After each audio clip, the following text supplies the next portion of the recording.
हनुमान चालीसा विवाद पर उद्धव ठाकरे ने तोड़ी चुप्पी, कहा हमें हिंदुत्व का पाठ ना सिखाएं, दादागिरी करने वालों को तोड़ना आता है। दादागिरी करून याल तर दादागिरी कशी मोडायची ते सुद्धा आम्हाला शिवसेना प्रमुखांनी हिंदुत्वाच्या व्याख्येत समजून सांगितलेलं आहे।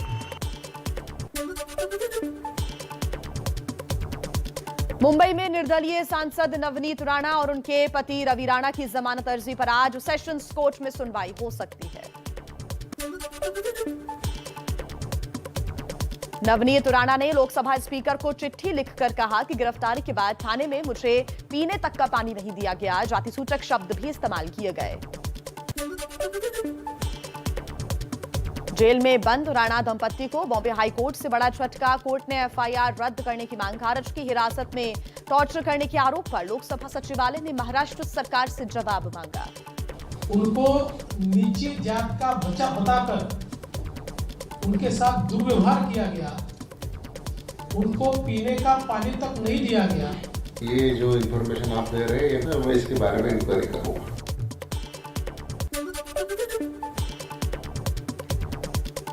किरीट सोमैया पर हमले के आरोप में मुंबई के पूर्व मेयर विश्वनाथ महाडेश्वर समेत 4 शिवसैनिक गिरफ्तार। बीजेपी ने केंद्र सरकार से हमले की एसआईटी जांच की मांग की। मुख्यमंत्री कार्यालय पुलिस का माफिया करके उपयोग करके एक अलग प्रकार का माफिया टेररिज्म खड़ा किया है।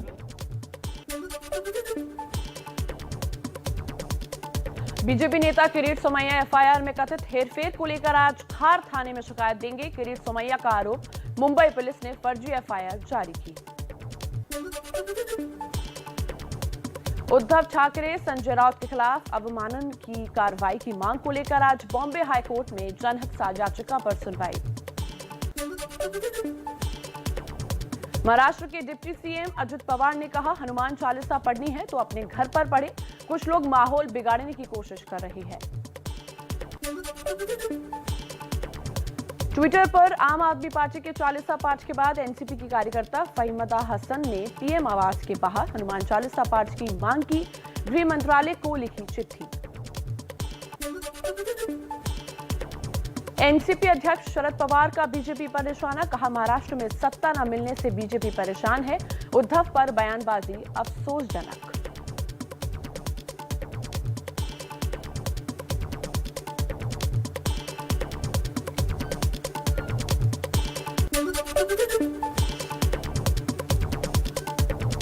दुनिया के मशहूर कारोबारी एलन मस्क ने खरीदा social media platform Twitter. Tweet कर कहा, उम्मीद है कि मेरे आलोचक यहां बने रहेंगे।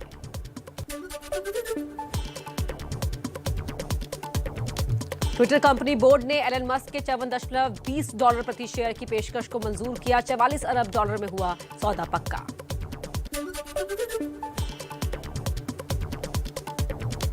कुछ ही समय पहले एलन मस्क ने ट्विटर की 9% हिस्सेदारी खरीदी थी, लेकिन अब उन्होंने ट्विटर इंक की 100% हिस्सेदारी खरीद ली है।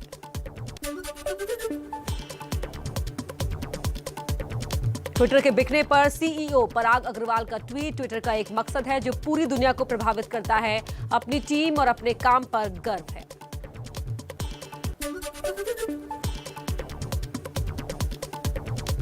लालू के बड़े बेटे तेज प्रताप ने आरजेडी छोड़ने की धमकी दी। पार्टी कार्यकर्ता की पिटाई के आरोप लगने के बाद कहा, जल्द पिता से मिलकर दूंगा इस्तीफा।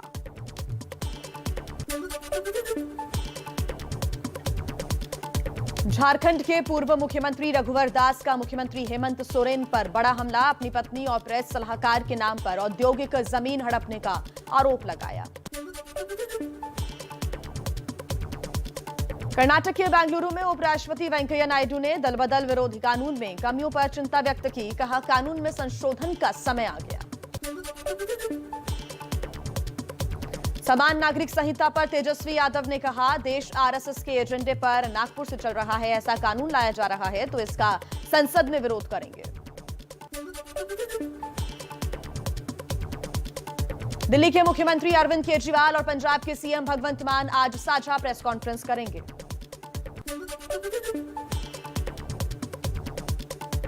लखनऊ में मुख्यमंत्री योगी आदित्यनाथ ने बिजली विभाग के अधिकारियों के साथ बैठक की, अनावश्यक बिजली कटौती न करने के निर्देश दिए, कहा बिजली कटौती की शिकायतें नहीं आनी चाहिए। झारखंड में बिजली कटौती पर क्रिकेटर महेंद्र सिंह धोनी की पत्नी साक्षी ने पूछा सवाल। ट्विटर पर लिखा, झारखंड में इतने सालों से क्यों है बिजली संकट?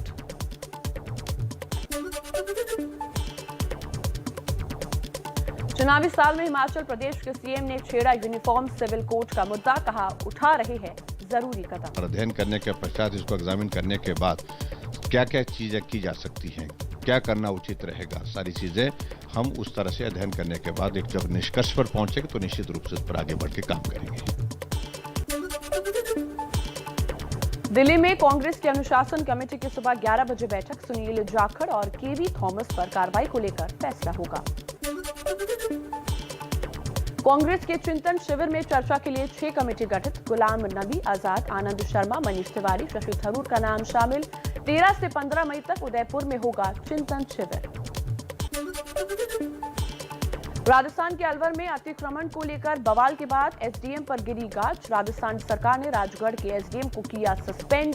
ईओ बनवारीलाल मीणा और नगरपालिका अध्यक्ष सतीश धूरिया भी निलंबित। यूपी के एडीजी प्रशांत कुमार का बयान, लाउडस्पीकर पर हाईकोर्ट के आदेश का पालन करेंगे। अब तक 125 लाउडस्पीकर उतारे गए, 17,000 जगहों पर लोगों ने खुद आवाज कम की।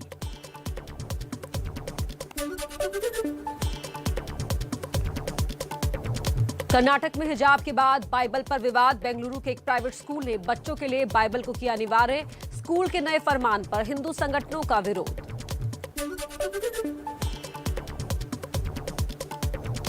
दिल्ली में दक्षिण दिल्ली नगर निगम के महापौर मुकेश सूर्यान ने की बैठक। शाहीन बाग सहित दक्षिण दिल्ली के कई इलाकों में अतिक्रमण हटाने के लिए प्लान तैयार।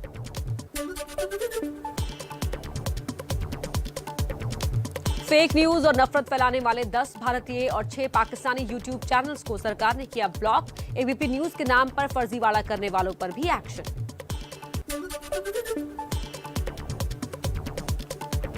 राकेश अस्थाना को दिल्ली पुलिस कमिश्नर बनाए जाने के खिलाफ याचिका पर आज सुप्रीम कोर्ट में सुनवाई।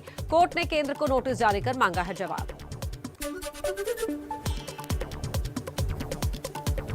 लखीमपुर खीरी हिंसा में मुख्य आरोपी और केंद्रीय गृह राज्य मंत्री के बेटे आशीष मिश्रा पर जिला कोर्ट में आरोप तय करने को लेकर आज होगी सुनवाई। दिल्ली के मोहम्मदपुर इलाके में पुराना ग्रेनेड मिलने से हड़कंप, सुरक्षा एजेंसियां जांच में जुटी। पार्क में मिले बम से काफी देर तक खेलते रहे बच्चे। 2 बच्चे पार्क में खेल रहे थे और उन्हें ही ये ग्रेनेड नुमा चीज जो है दिखी। वो पहले उसके साथ खेलते रहे, लेकिन बाद में जब उन्हें एहसास हुआ कि ये बम भी हो सकती है तो उसके बाद उन्होंने मामले की जानकारी पुलिस को दी।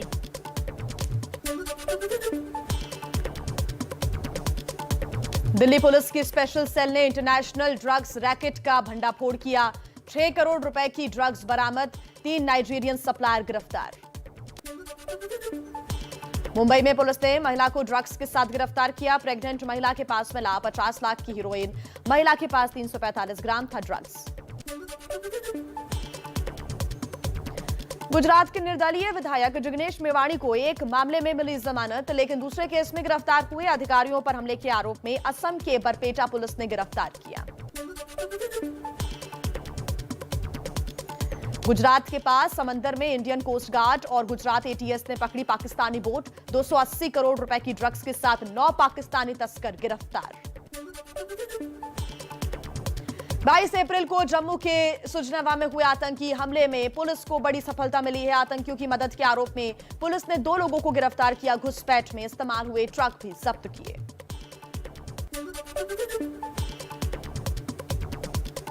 शराबबंदी वाले बिहार के छपरा में जहरीली शराब से 3 लोगों की मौत। नवरातपुर गांव में मृतकों की पहले आंखों की रोशनी गई, फिर मौत हुई। बिहार पुलिस पर उठे सवाल।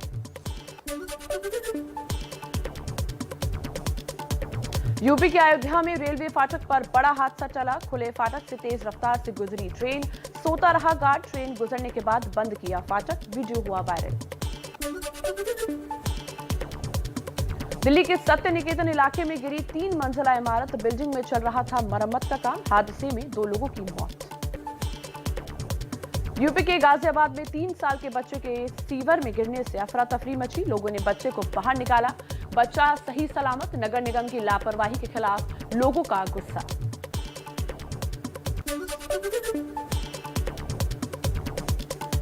गुरुग्राम के मानेसर में लगी भीषण आग, कचरे के ढेर में लगी आग से उठी ऊंची लपटें। 35 फायर ब्रिगेड गाड़ियां मौके पर पहुंची। आग लगने की वजह अभी साफ नहीं। ओडिशा से हैदराबाद जा रही बस को माओवादियों ने लगाई आग। सभी यात्रियों को बस से बाहर कर आग के हवाले किया। आंध्र प्रदेश के अलूरी सीताराम राजू जिले की घटना।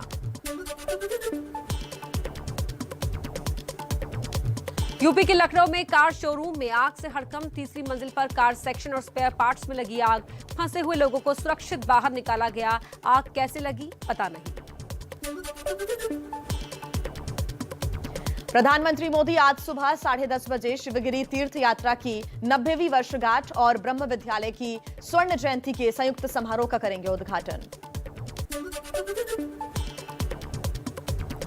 दिल्ली में पीएम मोदी ने रायसीना डायलॉग के 7वें संस्करण का उद्घाटन किया। यूरोपीय कमीशन की अध्यक्ष उर्सुला वॉन भी शामिल हुई। 27 अप्रैल तक कार्यक्रम चलेगा।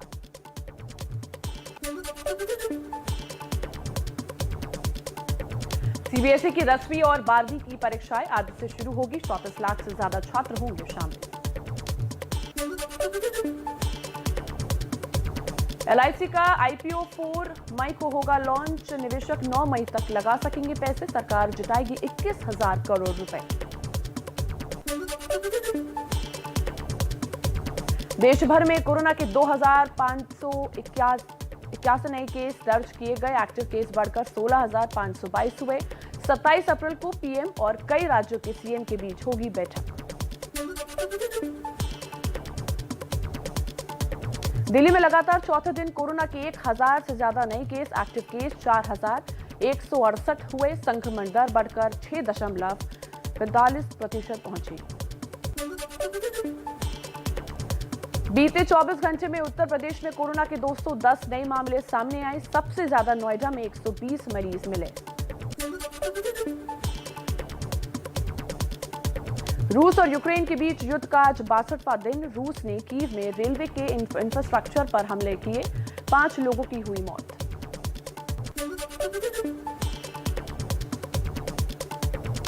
अमेरिकी विदेश रक्षा मंत्री ने यूक्रेन के राष्ट्रपति जेलेंस्की से की मुलाकात। Secretary of state Antony Blinken और रक्षा सचिव लॉयड ऑस्टिन ने कीव में जेलेंस्की से युद्ध से जुड़े मुद्दों पर की चर्चा। रूसी सेना का खार्किव पर हमला जारी। 22 गांव पर रूस का है कब्जा। रूसी तोपों से बर्बाद हुए रिहायशी इलाके से यूक्रेन के बचाव दल ने कई नागरिकों को किया रेस्क्यू।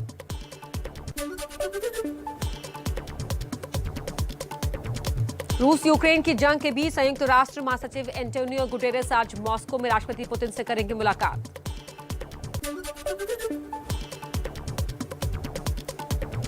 पुतिन के अस्वस्थ होने के बाद दुनिया भर में फैल रही है। ईस्टर के दौरान चर्च में पुतिन की तस्वीर देख लोगों में चर्चा। युद्ध के बीच पुतिन के स्वास्थ्य में गिरावट की आ रही है बात। पाकिस्तान के पूर्व प्रधानमंत्री नवाज शरीफ के पाकिस्तान लौटने का रास्ता साफ। जारी किया गया पासपोर्ट। बीते साल 16 फरवरी को रद्द हुआ था नवाज का पासपोर्ट।